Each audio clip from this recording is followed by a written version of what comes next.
Right, hello, hey up folks. I'm at the Greater Manchester Museum of Transport today on Boyle Street, also known as the Bus Museum. As you can see, there's quite a few out today because it's a classic car event and bus running day, and it's sort of a nice end of season rally really, and there's buses running, so we've got a few of them to see. Let's get started. First of all, I'm really looking forward to having a go on this Daimler Fleet Line Gardner engined, because one of the staff has just been telling me about it, and it's one of the recent return to the road buses.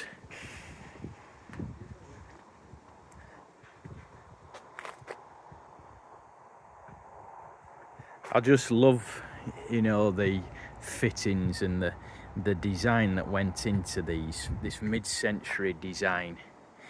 I mean, things like that, the indicators, and you've got two bulbs in there, the design of the lens for effective light diffusion, the grab handles there for the doors, all proper coach built stuff.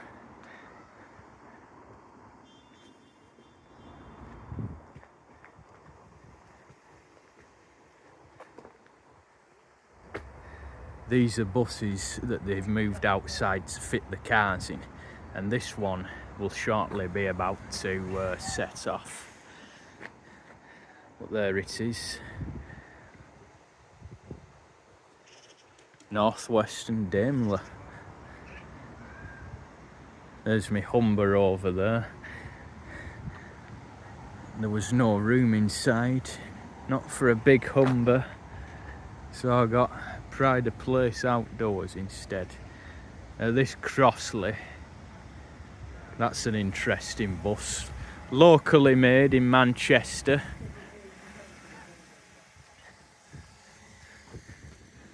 And this is the actual functioning stagecoach, I believe. I think it's stagecoach, not First. Queen's Road bus garage.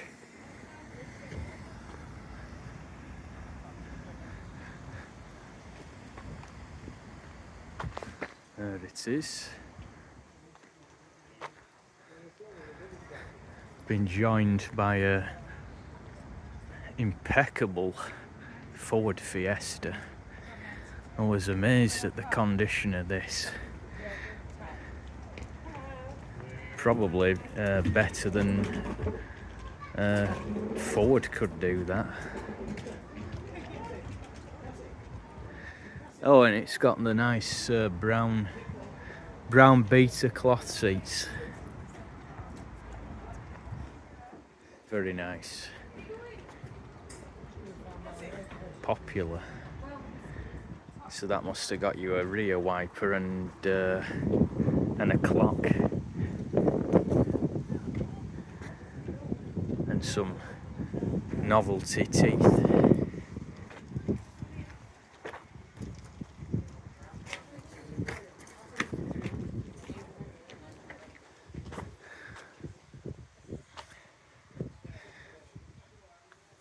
Humber, freshly polished.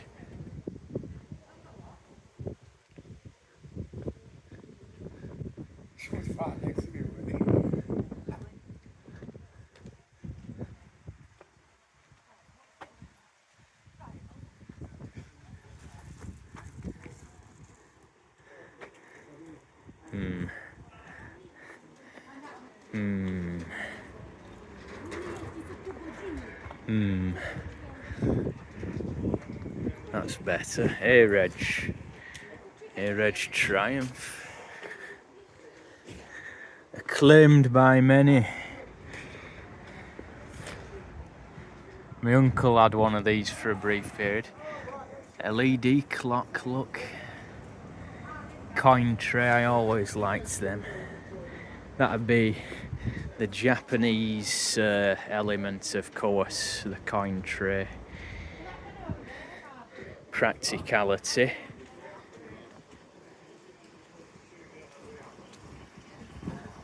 The old Crossley's running.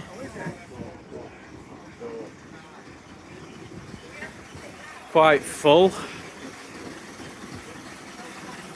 Stockport, ex-Stockports.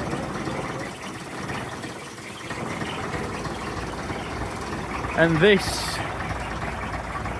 is one of the services that the public can take advantage of from Shude Hill Interchange in Manchester,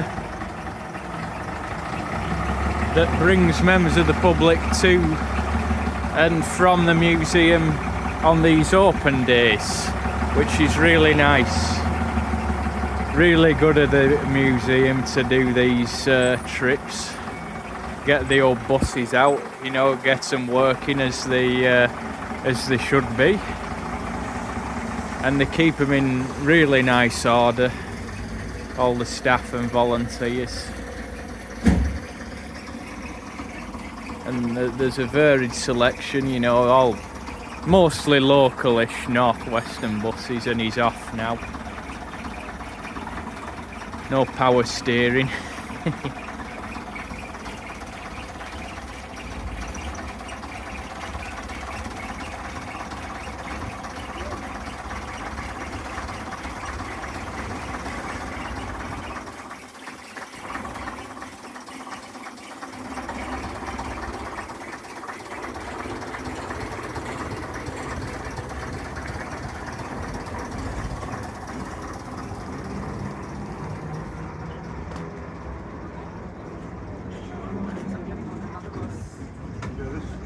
And no synchromesh on the gearbox either.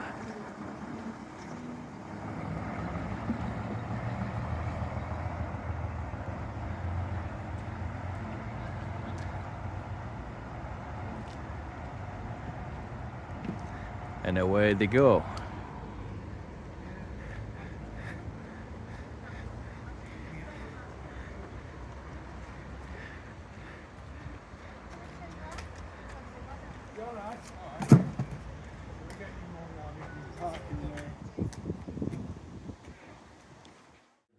Right, we'll have a look inside now, where all the cars are, and indeed the rest of the buses, and the nice displays of old bus stuff.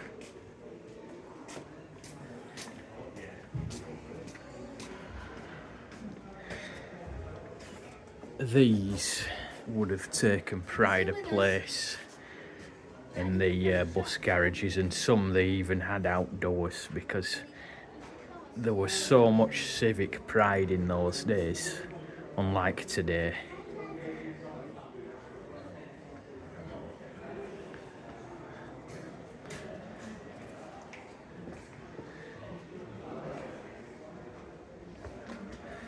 And here we go.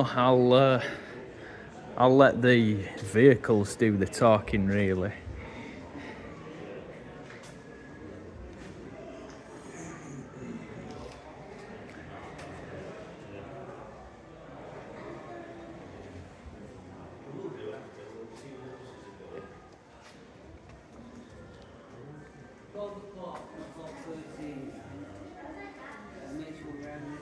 Right hand gear change.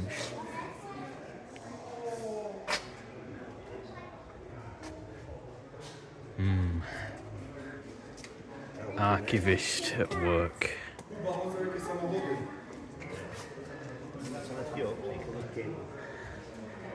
Now this is one of my favourites, needless to say. This is a 1958 Oldsmobile 88. And it just illustrates how low down these American cars were built, very low built, which I don't really care for low built cars really, but Yeah, but mine was such was the fashion at the time for them. This would have the rocket engine. General Motors, of course.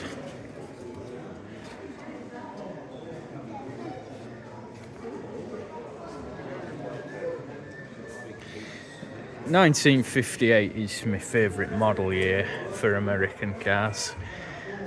Or one of them.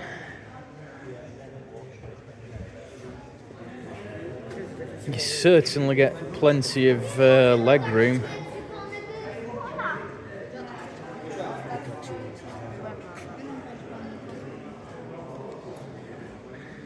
Right, now this is a Ford Prefect look. Ford Prefect, but unlike the original Prefects, as this would have left the factory originally, this one could pull the skin off a rice pudding, and then some.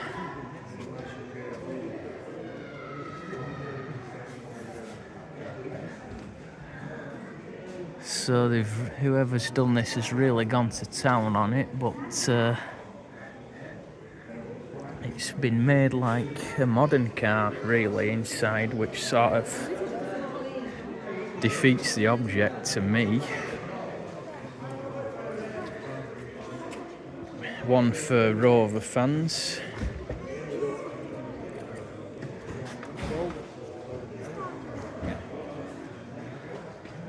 A Vitesse.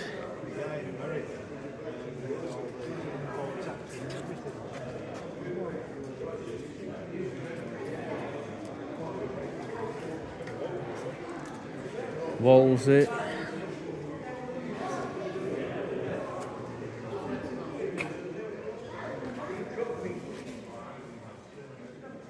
Now, if you could smell this, it would be great, because that is, you know, when you say old car, this is the smell you get with them. A nice combination of mellow leather and wood. You know, proper materials, so vinide rather. Yes, it is, it's vinide. Here's Vauxhall Viva. I've always thought these were quite funny little cars, really, very boxy. And Vauxhall's first new small car for a long time. They brought these out to compete with the Triumph Herald and BMC 1100, that sort of market segment. Vauxhall Viva, because Vauxhall hadn't made a small car since before the war. So this, we've got a flat cap there, and it's a Viva SL, so it's got a bit more oomph, you see.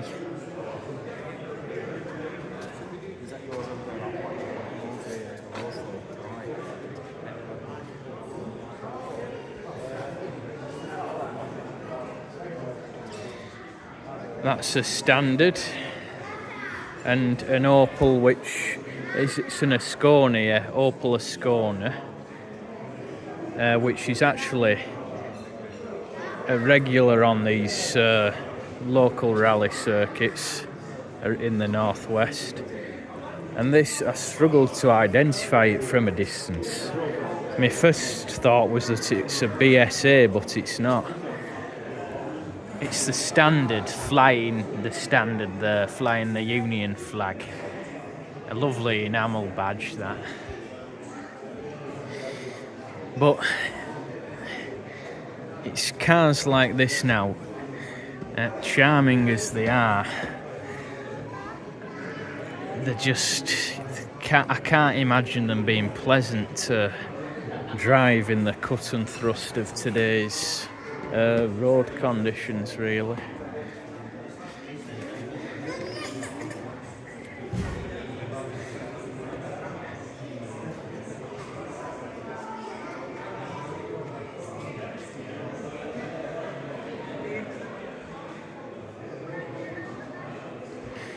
similar with these, the old forward pop. You've got a wheezy side valve, antiquated rear axle and suspension.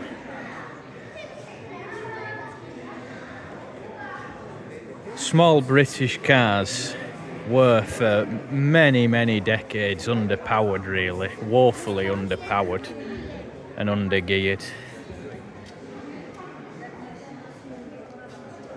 It's amazing, really, that so many of these have survived, actually. You know, when you think the rate of attrition for the larger, more expensive cars, which are a lot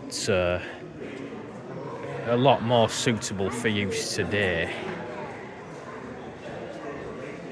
these are quite, well, they were outmoded and outdated in the 1960s and late 50s, really. But nice to look at, nonetheless. I'm glad they're around. You see this frosted part of the headlamp glass there contain the side light, you see. See that?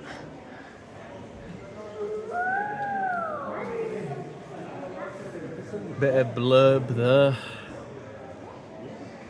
Maximum speed 61.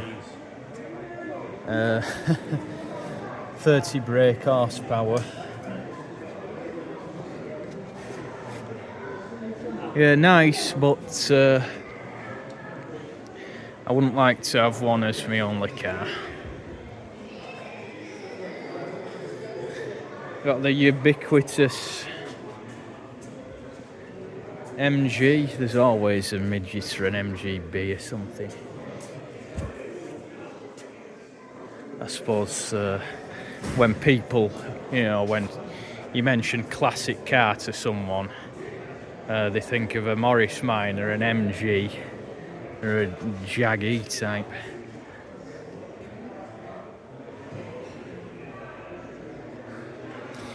Some of the buses, this you know, it's a Rochdale bus, so needless to say, I have quite an affinity with it, in being a Rochdalian myself, born and bred. And DK is the Rochdale registration mark, and you see very few vehicles registered to, you know, with Rochdale registrations. Very few. Probably because it was only a smallish licensing authority, and it wasn't a, you know, particularly affluent area. Car ownership then in those days was something special for those who had the means.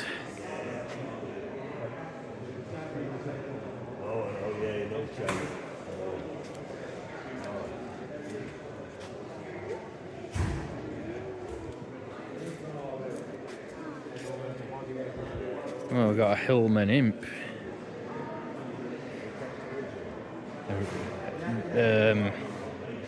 Decked out in rally gear.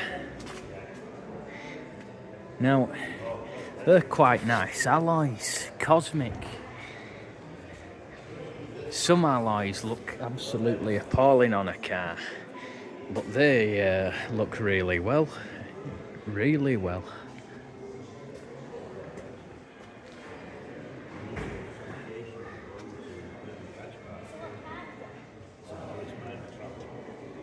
And what's this?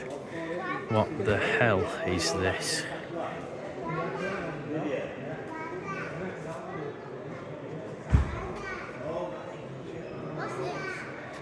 Pow.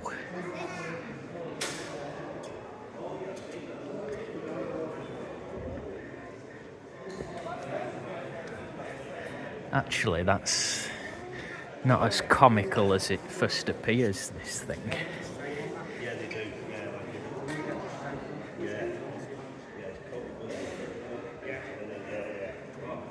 Auto box.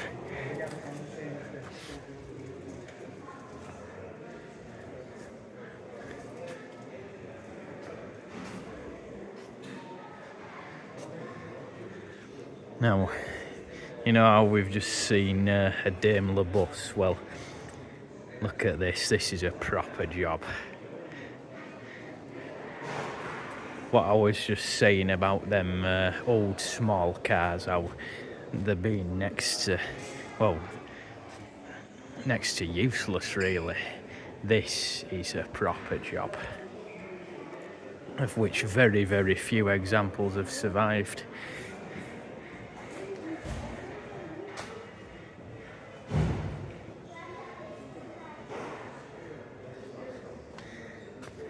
This is something which would have the power necessary for driving. Pre-selector gearbox. Not as luxurious inside as you might have thought. We've got a metal fascia there, metal dash, and what appear to be Smith's instruments. But a very nice two-door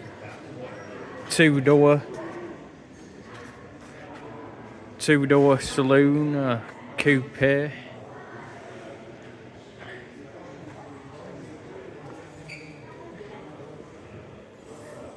Very nice, this. And ain't that just amazing? I do like that. Lucas, king of the road. You got a reverse light in there on the right, and a combined rear and stop lamp there as well. As in those days, a car or a vehicle only had to have one rear light by law. And I'm actually pleased to say that this hasn't been updated with extra stuff drilled into the wings there, extra lights, as many have. I see they've put some sort of LEDs under the bumper, which is fair enough. You'd have to, really, if you wanted to use it. But yeah, I do like that.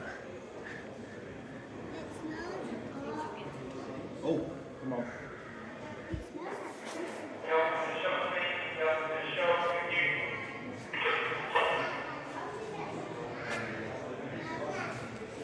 Well, if that was an announcement, I don't know what it said, but if it was a test, I don't know what it said either. So that's it. Indoors. I've had a butcher's. The museum is through here into this area.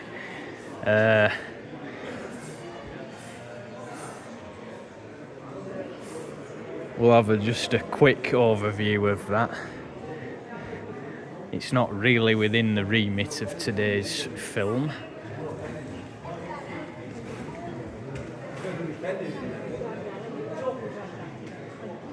But you can visit when the museum is open and see all this for yourself, see? Including one of the original Metrolink trams, as I remember them, in the original colours. And focus, of course, with it being Manchester. A lot of the buses are Greater Manchester, GMPTE, or other firms that operated in Manchester and its environs. So there we are. I'm going to go back in now.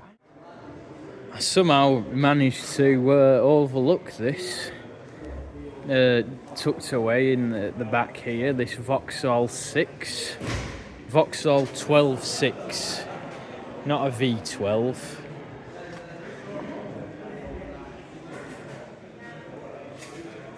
Vauxhall's overhead valve engine. They were early pioneers, really, of the overhead valve type of engine, were Vauxhall. And this was technologically, mechanically, quite an advanced, very well equipped car for its time. A synchromesh gearbox, I believe it was synchromesh. No, it's a 4-speed, perhaps not on first then, but they certainly had synchromesh on second, third and top.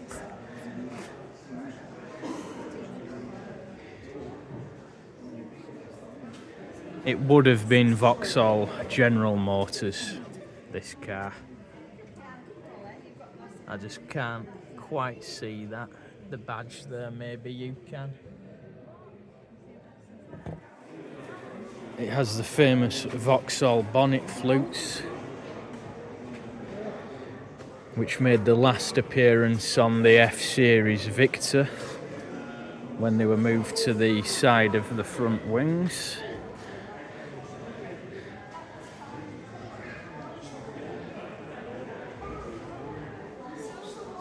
Yeah, this is another quality car and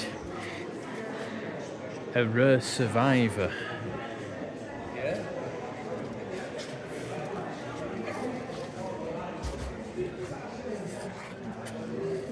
I'm struggling with the reflections today, I'm afraid, so it's hard to have a look inside the cars.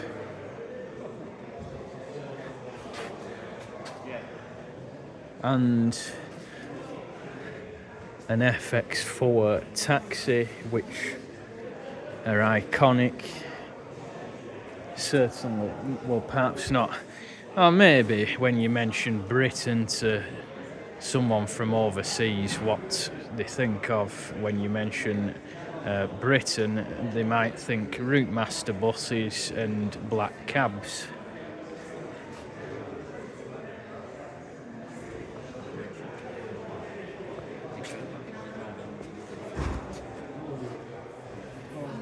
This is a fairway. This is a fairway, but FX4 body, similar shape and style. But this is, of course, a much later one, and I'm not. It's got like you can. Sorry, folks. It's hard to see this now. It's impossible to see, but it's got Austin Metro clocks, or what appear to be Austin Metro clocks. They're certainly Austin Rover Group. And I think these had, I don't know if that badge is actually telling the truth as to what's under the bonnet there. A 10 reg, I don't think it is. It's probably something like a Nissan diesel or something, or an Isuzu. I'm not an expert on taxis. Okay.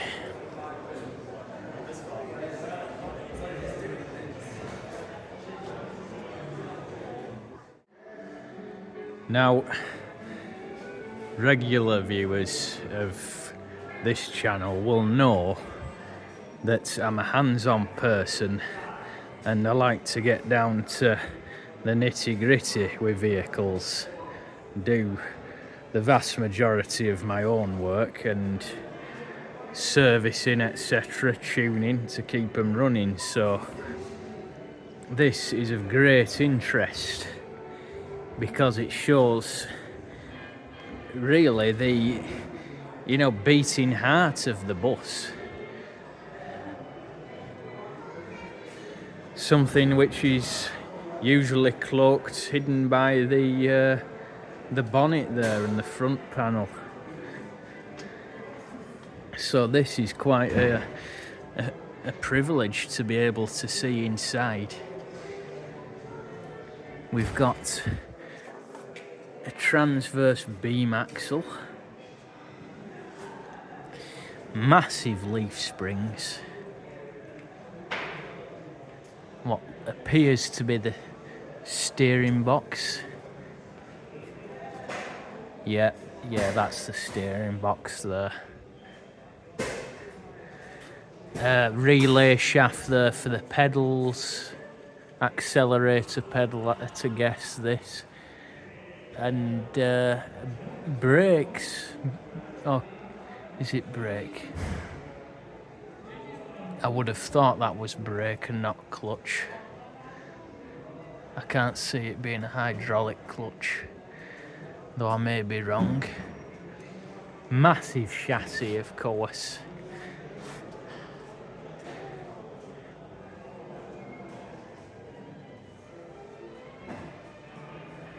And the gearbox input there. So the engine, whatever engine this had, I'm not sure what type of bus it is. Unless it's this one, AEC. Perhaps it's that one.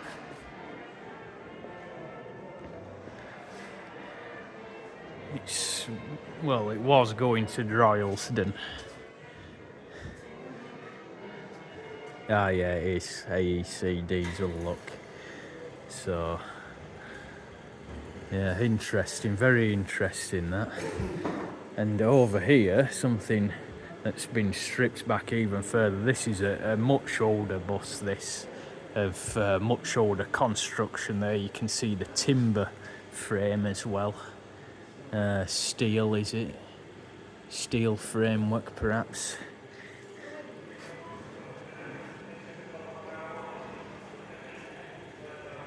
Look at that water pump impeller there, eh?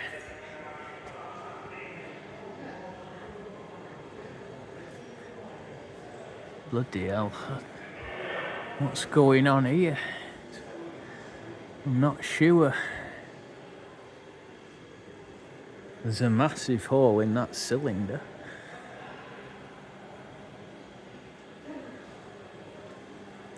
Interesting, because of course here at the bus museum it's also a workshop where they maintain and repair the old buses, see.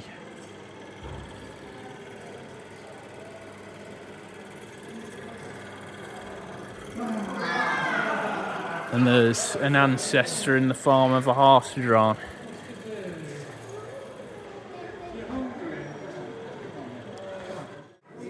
Well, it's that time of the day, one of my favourite times, so I'm in the canteen.